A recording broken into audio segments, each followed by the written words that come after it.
Welcome to Genco Vans. This is the 2018 Carado Axion van. Let's take a look.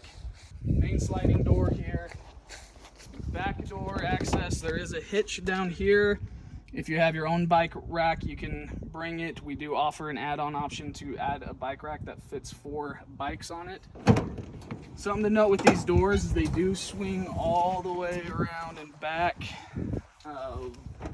These are your tables. If you do use them, you use these and they plug into some of the ports down there. We've never used them. I don't think most people do because we have fold-out chairs and other things. Over on the driver's side, down here is where you'll see how to flush the black tanks. There's a separate video on that you'll get at the orientation when you come pick it up. This is where you fill up the fresh water in here. Important thing to know with these seats is how you control them is from these corners. This corner latch is how to adjust the top, and then also the other corner, which you can't see, is how you flip the chairs around. On both of them, it works that way. Up front, got the beautiful front. This van is named Piglet. It was our first of the fleet, most important sentimental van. Over here you have your fire extinguisher. Again, same way that everything rotates. This is how you adjust this top part.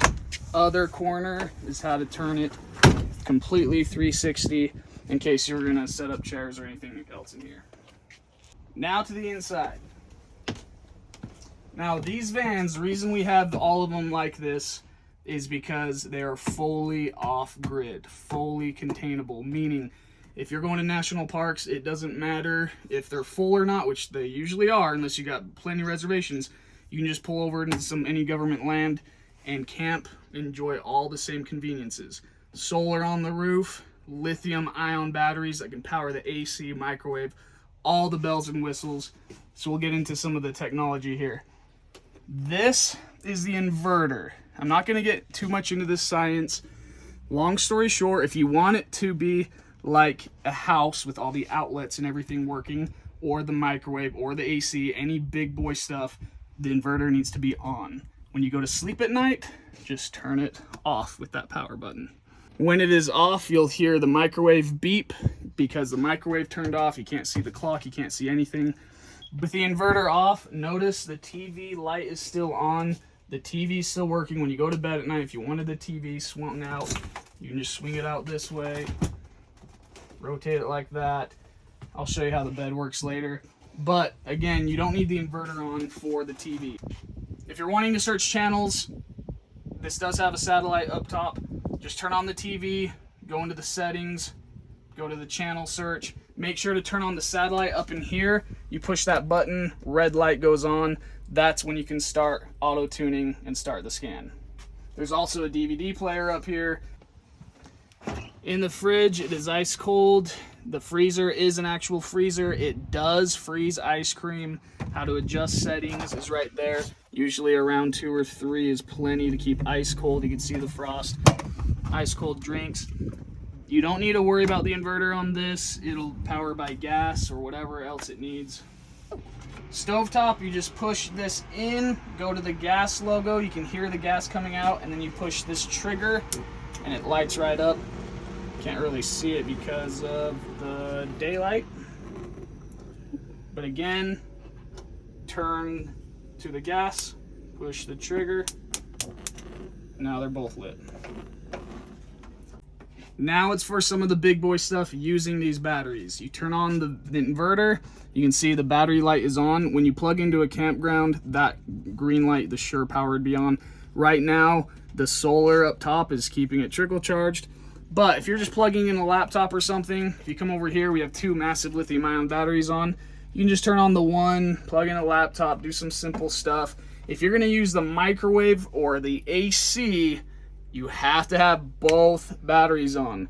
Now, is it good practice to blast the AC with just batteries? No, it's not good practice. Can you do it? Yes. This is how you control the AC and only the AC.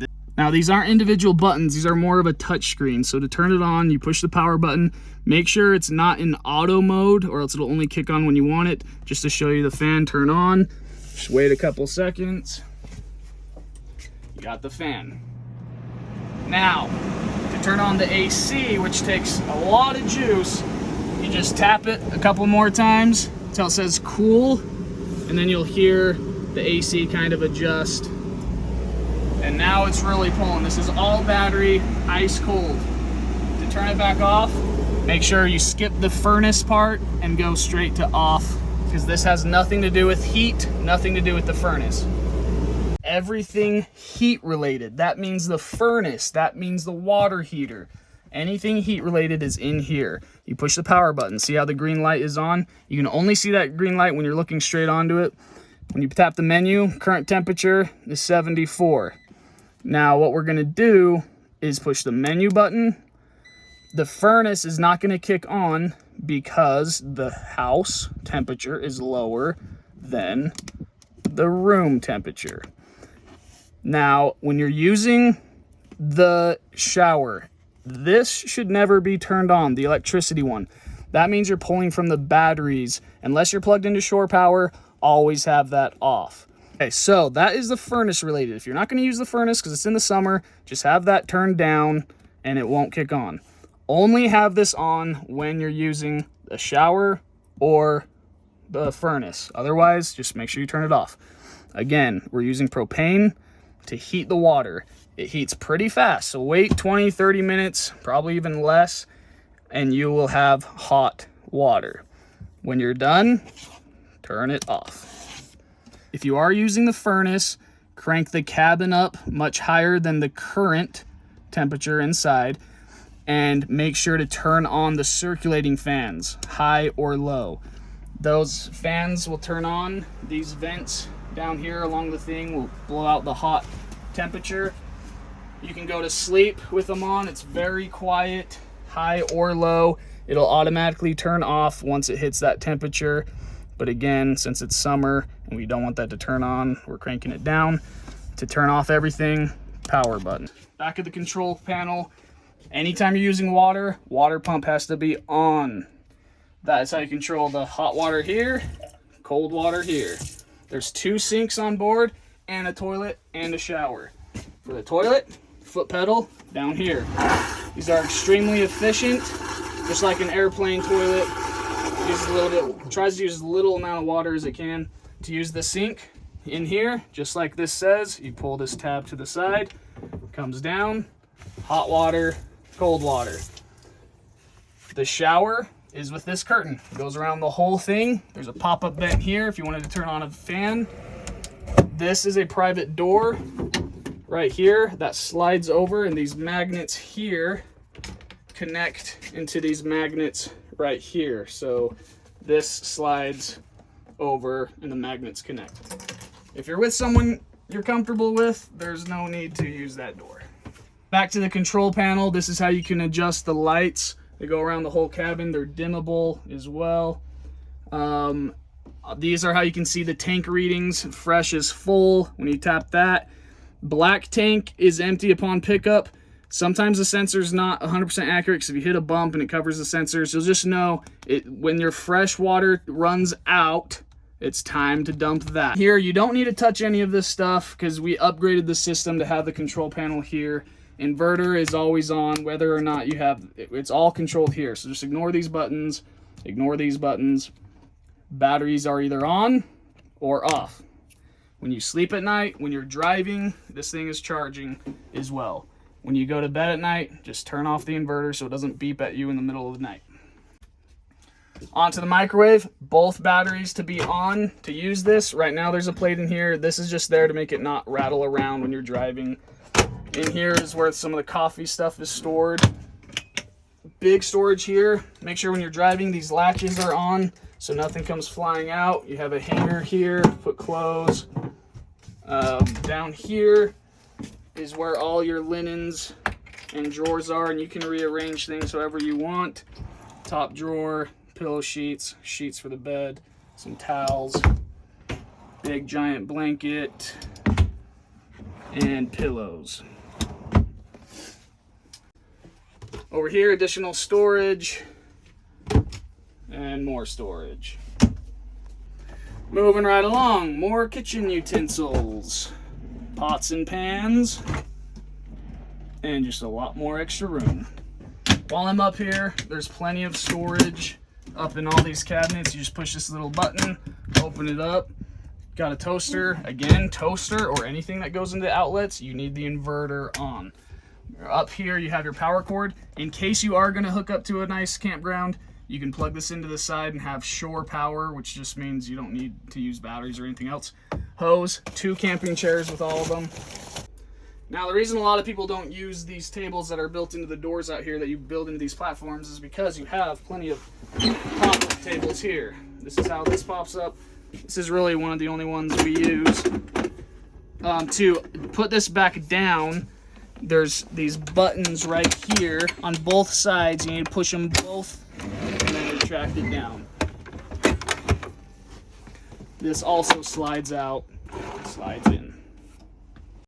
The door, as well as this side, both have these windows that open, let a breeze in. These really nice shades. To make the bed, you just pull this up and fold these legs out here. They fold right down here, and then you just play a little Tetris and you put these in between the whole bed. Now, as much as the batteries and the solar and all this technology is awesome, something that people forget all the time is the fact that this entire van at idle is a gas generator. The reason that's important is certain national parks and a lot of national parks restrict gas generator times. The van, the car being on idle, does not count as generating hours. But if there's ever a situation where you're getting confused, you don't know the inverters, the batteries, just turn on the vehicle. That not only is charging everything, but it's a generator. Have the inverter on, crank the AC, turn on the microwave, whatever you want, we are fully juicing. When you are driving somewhere, make sure this inverter is on. You can see the batteries are full because the solar's on, the car's on, and the car driving, there's an alternator which will keep these things charged. So general principle, to try to keep it as simple as possible: inverter on when you're driving, inverter on when you're using stuff like a house, turn it off at night when it's pitch black and you're not using anything. There's backup camera with sensors on this van. Everything is very easy to drive. Aux cords, USBs. These vans are less than 18 feet long. They're the smallest fully contained vans you get. That's why people love renting them. They're so easy to drive. Also, at night, before you go to bed, if you're wondering how to lock yourself in here, it is that button. That's how you lock yourself in here, with the keys inside as well. Remember, no matter what van you're renting from us, the most important thing about this whole experience is making lasting memories. Whether you're by yourself or someone you love, you want to be able to enjoy the experience. Don't plan every second to the T. Show up somewhere off-grid or on-grid. If you love the area, stay there a couple days. If you don't, move on to the next place. That's what makes the experience so incredible with these vans. With that said, thanks for renting from us, and get out there and explore.